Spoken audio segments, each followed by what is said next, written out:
ప్రభునామంన అందరికీ శుభములు మన్నతులండి. మనందరికీ కూడా ఆశీర్వాదం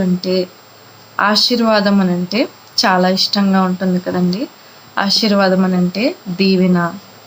మనం ఏ పని చేసినా అది మనకు సఫలత చేకూర్చడము, ఏ పని చేసినా అందులో విజయం రావడము, ఇవన్నీ కూడా మనందరికీ ఇష్టంగా ఉంటాయి, ప్రేమించదగ్గవిగా ఉంటాయి.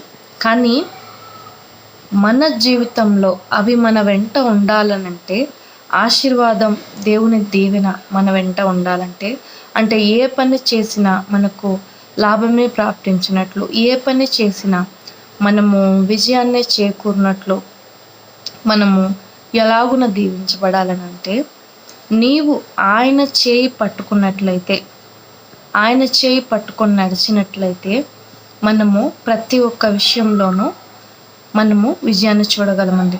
ఆయన చేయి పట్టుకొని నడవడం ఏంటండి అని అంటే, ఉదాహరణకు చెప్తే, మనం డే మొత్తము మన పనులు, మన ఫ్రెండ్స్, మన స్నేహితులు, మన కొలీగ్స్, ఇంట్లో పనులు, వంటలు అన్నీ వగైరా ఫ్రెండ్స్, స్నేహితులు, మొబైలు, యూట్యూబ్ అన్నిటికీ మనకు సమయం ఉంటుంది.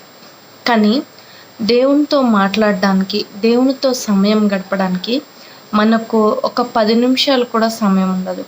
ఒక 10 నిమిషాలు ఆయనకి సమయం ఇచ్చినా కూడా ఆ సమయంలో అలసట, నీరసము, నిద్ర, అలా ఆసక్తి లేకుండా మనం జీవిస్తూ ఉంటాము. మన ప్రార్థనలో కానీ, మనము స్థితిగతిలో కానీ ఆసక్తి లేకుండా మనం దేవుని పట్ల ప్రవర్తించే వారముగా ఉంటాము. కొన్నిసార్లు కొందరు ఆచార భక్తి, ఈరోజు నేను ఖచ్చితంగా వెళ్ళాలి, ఈరోజు నేను ఖచ్చితంగా చేయాలి, నేను రావాలి కాబట్టి వచ్చాను అని ఆచార భక్తిగా చేస్తుంటారు. ఇవన్నీ కాకుండా మనము దేవుని యెడల ప్రేమతో, ఆసక్తితో, ఆయన యందు భయముతో మనం నడుచుకున్నట్లయితే, మనము ప్రతి అడుగులోనూ ప్రార్థనతో, దేవుని వాక్కుతో, దేవునితో మనం సమయం గడుపుతూ మన ప్రవర్తన అంతటి విషయమై మనం జాగ్రత్తగా చూసుకున్నట్లయితే ఖచ్చితంగా నీవు ఏ పని చూసినా అభివృద్ధిని చూస్తూ ఉంది.